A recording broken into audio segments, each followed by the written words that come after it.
છેલ્લા ઘણા સમયથી અમદાવાદ શહેર ક્રાઇમ બ્રાન્ચ દ્વારા લાંબા સમયથી પોતાની ધરપકડ ટાળવા નાસ્તા ફરતા આરોપીઓની પકડવાની એક ડ્રાઈવ હાથ ધરવામાં આવેલી છે. આ ડ્રાઈવમાં અગાઉ પણ આ માસમાં છેલ્લે 4 જેટલા આરોપીઓ લાંબા સમયથી જે નાસ્તા ફરતા હતા એમાં પકડવામાં આવેલા છે.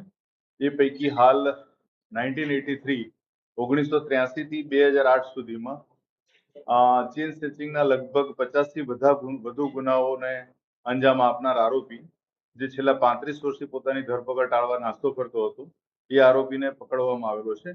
અને આરોપી વઢવ પોલીસ સ્ટેશનના 1991ના ગુનામાં વોન્ટેડ હતો. જે તે વખતે હાલ જે ગેંગ હતી એ ગેંગ પૈકીનો આ મુખ્ય સૂત્રધાર હતો. અને એ જે 3 થી 4 આરોપી આ ગુનાના જે છે એ અગાઉ પકડાયેલા હતા.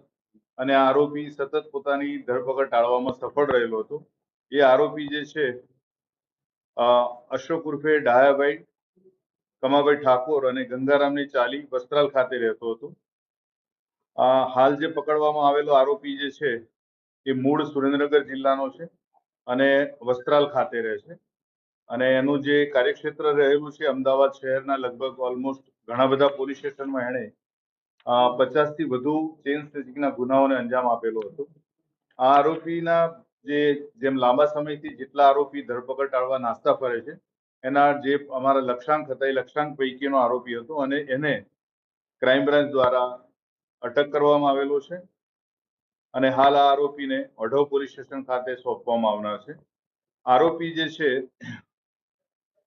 એ અત્યારે માંડલ એટલે એના અમદાવાદ જિલ્લામાં રહેતો હતો અને આરોપીને પકડવાના એના કારણ કે આરોપીની વય પણ વધુ હતી અને આરોપી ટેકનિકલ જે પણ વસ્તુઓ છે એનો ઉપયોગ ઓછો કરતો હોવાના કારણે ઘણો લાંબો સમય લાગેલો અને છેલ્લા 2-1 મહિનાની મહેનત બાદ આરોપીનું લોકેશન મેળવતા આરોપીને અટક કરવામાં આવ્યો છે.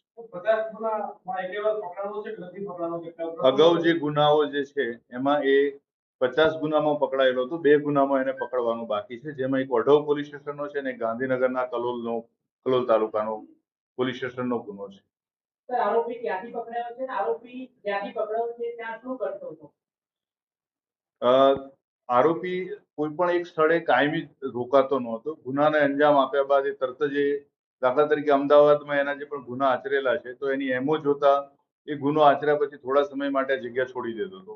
હાલ છેલ્લા ઘણા સમયથી આરોપી અલગ અલગ સુરેન્દ્રનગર, અમદાવાદના ગ્રામ્ય વિસ્તારોના જે મોટા શહેરો જે છે, નાના જે ટાઉન જે ગણી શકાય એવા વિસ્તારમાં અલગ અલગ જગ્યાએ છૂટક કામ કરતો હતો.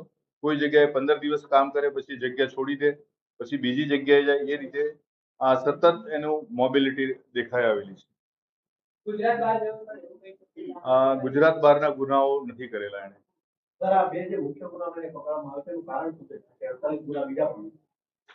અગાઉના ગુનાઓમાં એની ધરપકડ થયેલી છે.